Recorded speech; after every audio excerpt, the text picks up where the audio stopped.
संरक्षण दिया, फूलने फलने दिया, लेकिन यहाँ का किसान, मजदूर, नौजवान, यहाँ की बहनें आपको आगे बढ़ाने का काम नहीं किया। लेकिन वो कांग्रेस के नेताओं के घर में अपनी बड़ी बड़ी एजेंसी ईडी, सीबीआई भेज देते हैं कि जाइए जांच करिए। लेकिन जो घोटाले यहाँ हुए हैं, जिनसे आपके पैसे लूटे गए हैं, उनके बारे में जांच करने के बारे में उन्होंने कुछ नहीं ना कहा और ना किया। बीजेपी, बीआरएस और एमआईएम साथ साथ नाटू कर रहे हैं। अगर हमारी सरकार आती है और अगर 5 सालों में हमारी सरकार ने इन घोषणाओं को पूरा नहीं किया तो आप हमें भी जवाबदेह बनाओ, आप हमें भी बदल डालो। लेकिन आज आपका प्रदेश एक ऐसी मोड़ पे आ चुका है, विकास हुआ है, रोजगार मिले हैं, नए पाठशाला स्कूल बने हैं, मेरी बहनें आप आगे बढ़ी हो, किसान की सहायता हुई है, नहीं हुई ना। जितनी भी देश की सरकारी बड़ी बड़ी कंपनियां हैं वो अपने बड़े बड़े उद्योगपति दोस्तों को दे दिए। जो कर्ज बड़े बड़े उद्योगपतियों के थे उनको हजारों करोड़ों में माफ कर दिया। लेकिन जब किसान के कर्ज की माफी की बात आई तो उन्होंने कहा कि पैसे नहीं है। जब सरकारी कर्मचारियों के पेंशन की बात आई तो उन्होंने कहा कि हमारे पास पुराने पेंशन के लिए पैसे नहीं है। उसी तरह से जो तेलंगाना में सरकार चल रही है उससे आपका पैसा लूटा और आपके लिए अच्छी अच्छी स्कीम बनाकर जमीन पे उन स्कीमों को लाकर आपकी सहायता करने के बजाय आपको लूटा। तो आपको समझना पड़ेगा कि 10 सालों में जो भी हुआ है तेलंगाना में, sand mafia, land mafia, wine mafia, mine mafia, सबको सरकार ने उन संरक्षण दिया, फूलने फलने दिया। लेकिन यहाँ का किसान, मजदूर, नौजवान, यहाँ की बहनें आपको आगे बढ़ाने का काम नहीं किया। आपको ठीक तरह से सोच समझकर अब आगे बढ़ना पड़ेगा। या तो आप अपने प्रदेश में 10 साल, 5 साल और यही 10 साल का राज लाओ जिसने आपके लिए कुछ किया नहीं, जिसमें आपने सिर्फ लूट देखा, सिर्फ केसीआर जी के परिवार का विकास देखा, सिर्फ ये देखा कि जितने भी बड़े बड़े नेता हैं वो अपने महल बना रहे हैं, उनका अच्छा जीवन गुजर रहा है, लेकिन आप तरस रहे हैं, आप परेशान हैं। तो अगर आप ये सब खुद अपनी आंखों से देख रहे हैं और आपका अपना अनुभव है कि आपका जीवन वही का वही रहा है, आपकी तरक्की नहीं हो रही है, तो आप बदलाव लाएंगे, तो आप ये प्रयास करेंगे कि इस चुनाव के बाद एक ऐसी सरकार आए जो आपके लिए काम करे। आप देखिए, मोदी जी यहाँ आते हैं, वो कालेश्वरम के घोटाले के बारे में बात नहीं करते, सिंचाई के घोटाले के बारे में बात नहीं करते, शराब के घोटाले के बारे में बात नहीं करते, लेकिन वो कांग्रेस के नेताओं के घर में अपनी बड़ी बड़ी एजेंसी ईडी, सीबीआई भेज देते हैं कि जाइए जांच करिए। लेकिन जो घोटाले यहाँ हुए हैं, जिनसे आपके पैसे लूटे गए हैं, उनके बारे में जांच करने के बारे में उन्होंने कुछ नहीं ना कहा और ना किया। बीजेपी और केसीआर जी मिले हुए हैं, आपको ये बात अच्छी तरह से समझनी पड़ेगी। देखिए, जब भी पार्लियामेंट में कोई बिल आती है तो केसीआर जी की पार्टी बीजेपी के साथ में उसके लिए, उनकी सहायता करने के लिए वोट देती है।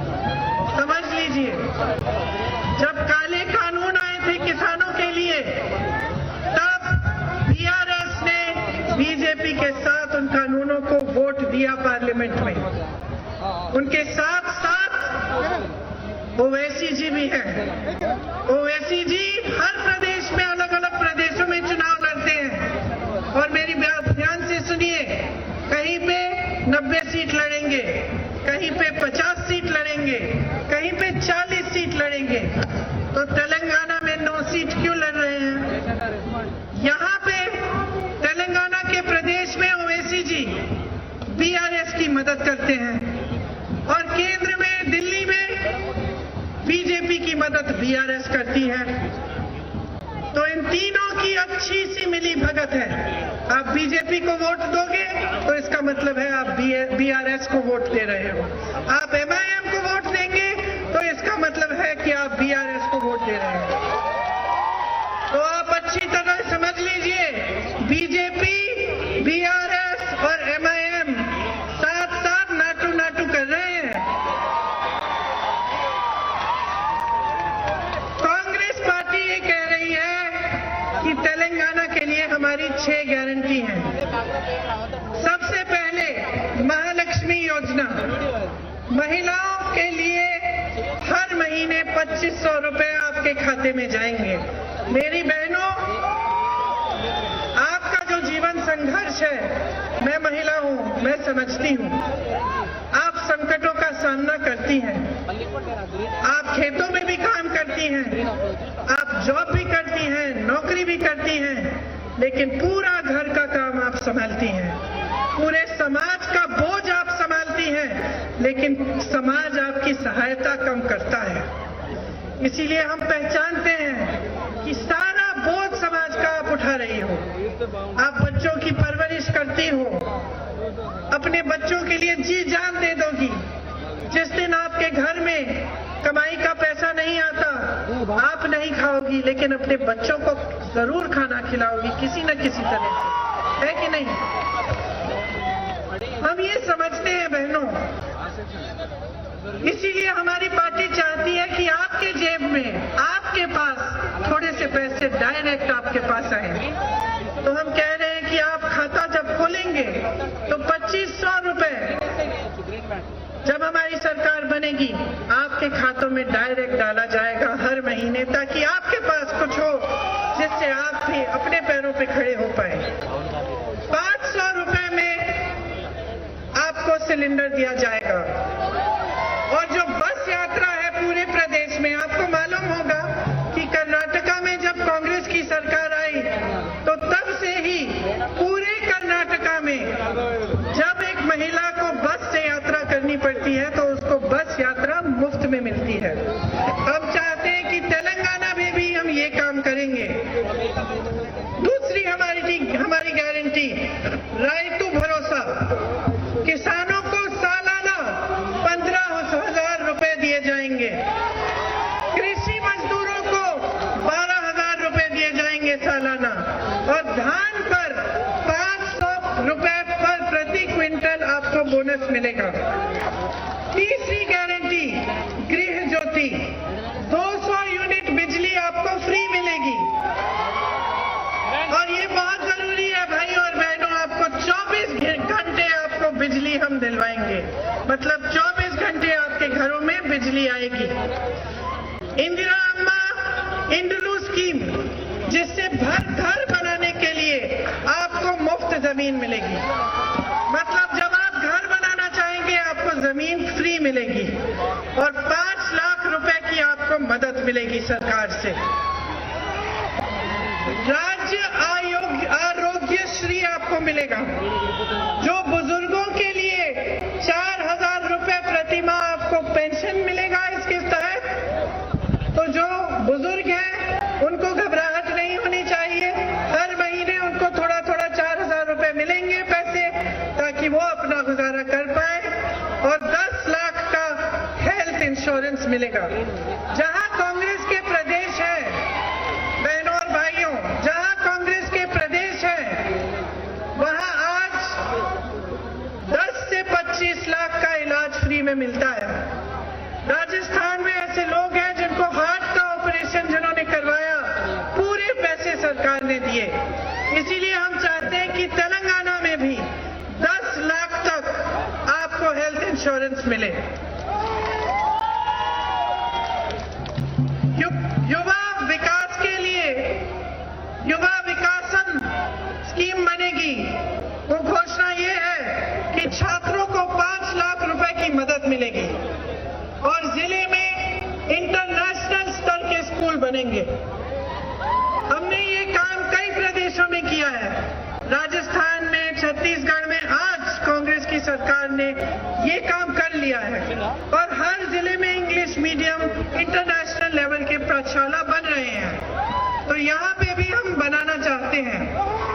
अम्बेडकर अभय स्तंभ स्कीम के जरिए हम एसटी और एससी परिवारों को 12 लाख रुपए दिलवाना चाहते हैं।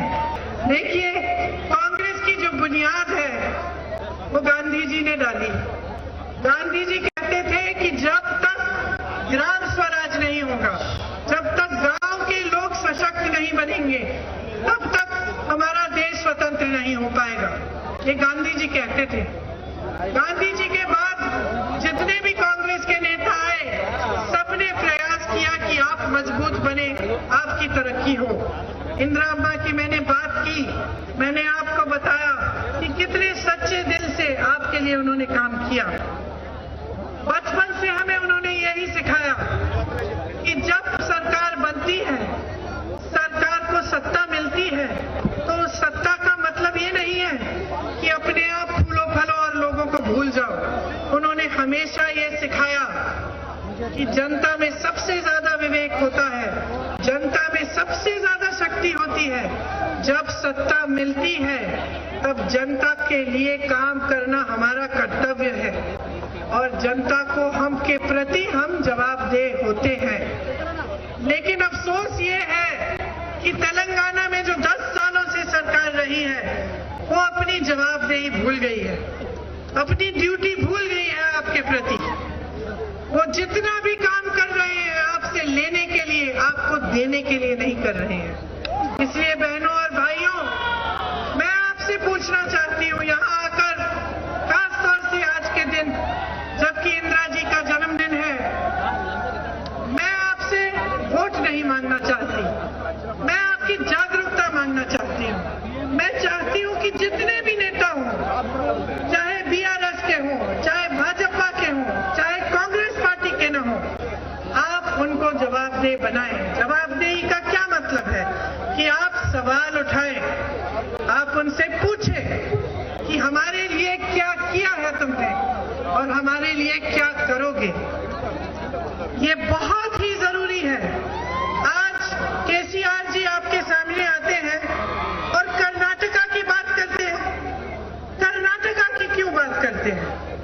जब हम ऐसे प्रदेश में जाते हैं जहां हमारी सरकार है, मान लो हम छत्तीसगढ़ जाते हैं प्रचार करने के लिए, तो गर्व से वहां मंच पे खड़े होकर हम कहते हैं कि देखो बहनों और भाइयों, 5 सालों में हमारी सरकार ने आपके लिए कितना काम किया। हम कहते हैं देखो हमने काम किया, इस काम के आधार पर वोट दो।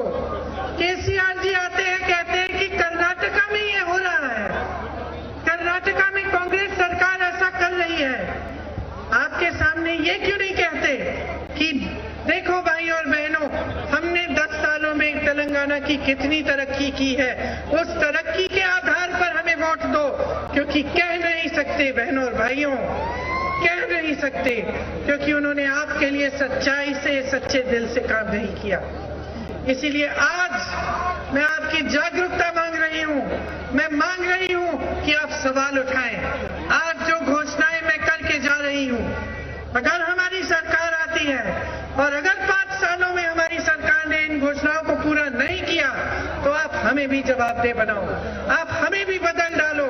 लेकिन आज आपका प्रदेश एक ऐसी मोड़ पे आ चुका है, ऐसी मोड़ पे आ चुका है कि अगर आप बदलाव नहीं लाएंगे तो आप इसी खाई में और 5 साल रहेंगे जिस खाई में आज है।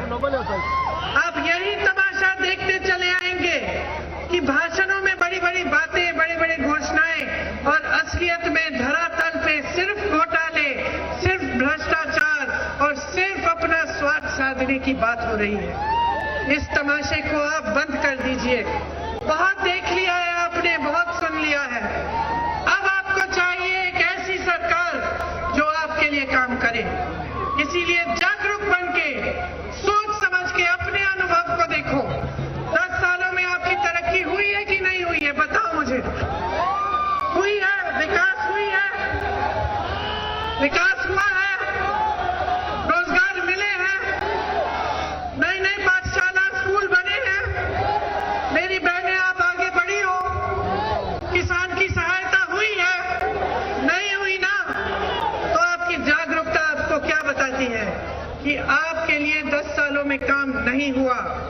इसका मतलब है कि बदलाव की घड़ी आ गई है। बदलाव लाओ, अपने प्रदेश को मजबूत बनाओ, अपने गांव को, अपने जिले को, अपने शहर को मजबूत बनाओ, अपने समाज को मजबूत बनाओ, ताकि आपको आगे बढ़ाया जा सके। और जितनी भी अच्छी अच्छी घोषणाएं, जो कांग्रेस का विजन है, जो रोड मैप है आपके प्रदेश के लिए, वो कांग्रेस के नेता आपको बनाकर आपको काम करके दिखा पाए। आप सबको बहुत बहुत धन्यवाद। आप जाइए, घर जाइए, मैच देखिए और खूब जोर से इंडिया टीम के लिए आप खूब जोर से पूरा अपना प्रयास करें और अपनी शक्ति डालें।